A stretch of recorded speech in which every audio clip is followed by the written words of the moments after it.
respetar todas las dinámicas, ¿de acuerdo? La estructura será que Isabel...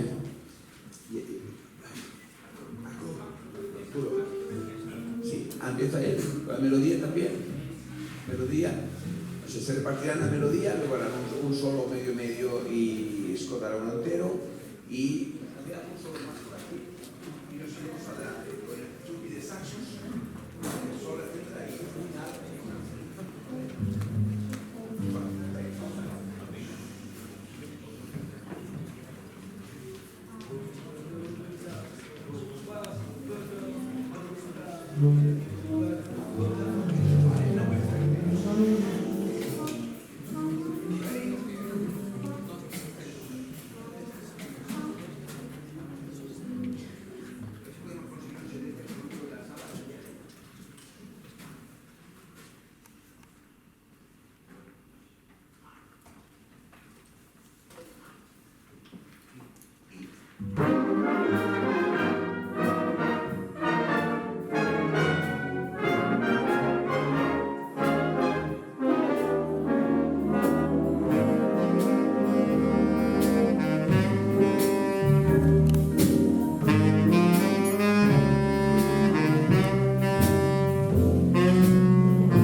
I know what John wants me to tell you about.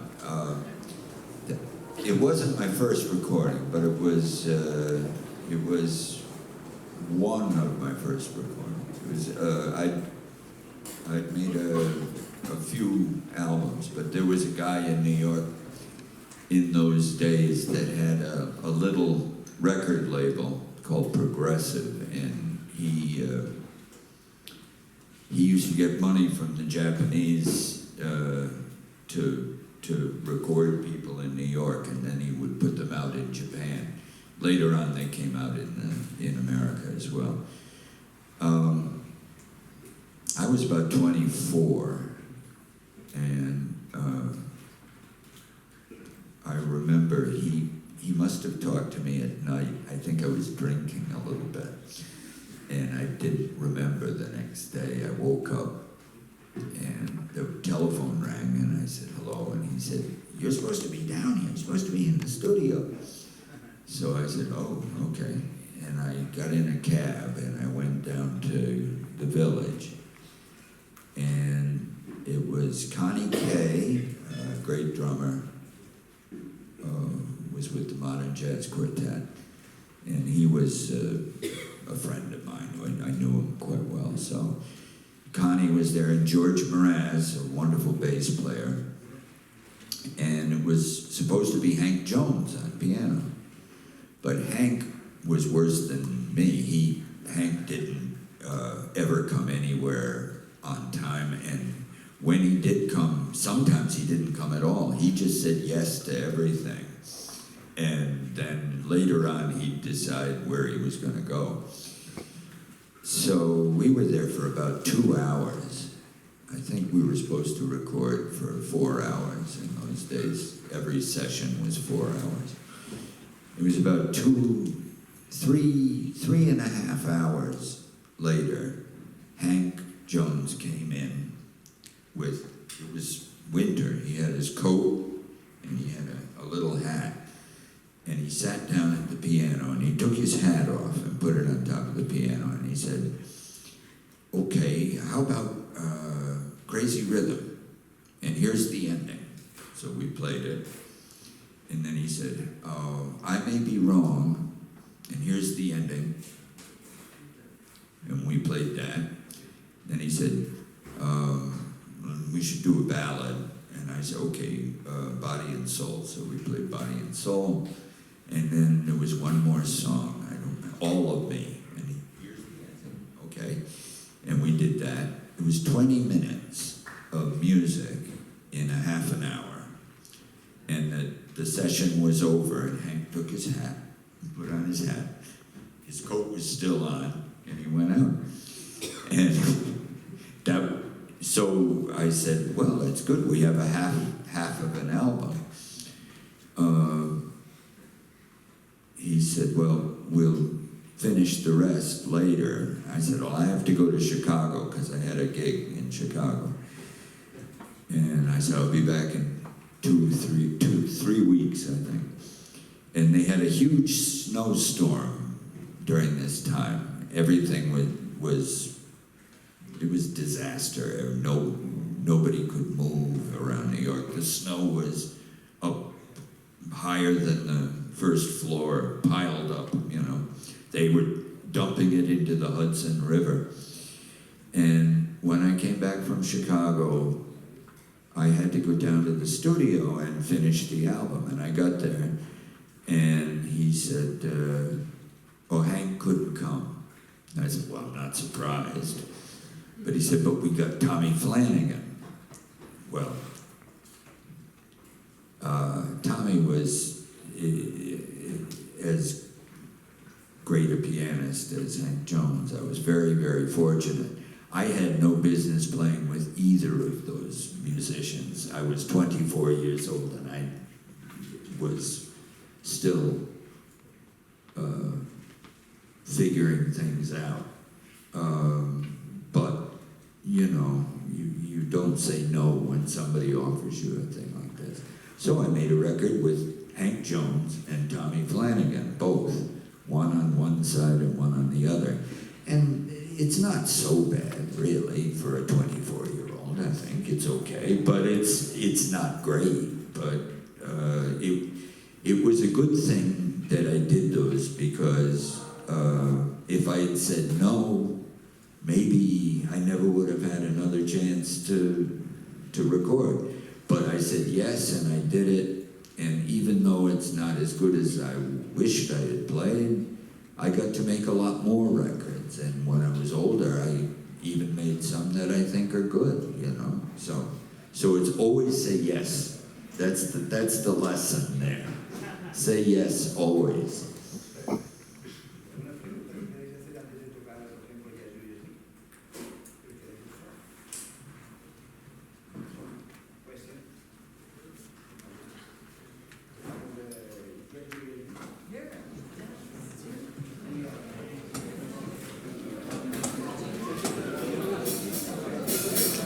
Se lo decimos.